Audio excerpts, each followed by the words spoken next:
ભાવ કરી ભેગા રહો રે ગુરુના ચેલા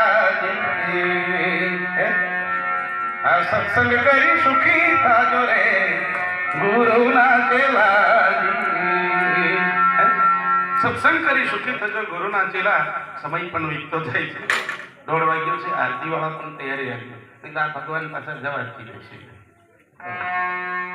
અને પાછું આ ડીજે મગાવી પાછું એક મોજ કરવાની મહારાજ કે પેલા મોજ કરવાની ના ડીજે વાળું કશું કરવાની એમ થતી પાછું એટલે સમય આપણે આરતી પ્રસાદ પણ કરવાનો છે એટલે ભજન કરીએ. પણ ગોપીચંદ ચાલ્યો ગયો અને નક્કી કર્યું જ્યારે ભક્તિમાં ગુરુ દાસળ ફ્રી જેવી લગાડી ત્યારે એને સમજ પડી એ વાતની કોણ આ બધું કરાઈ રહ્યો છે, કોણ આ કર્યું છે, ક્યાંથી આવ્યો છે, ક્યાં જવાનો છે, એ વિચાર કરો. એટલે ભજન કર્યું.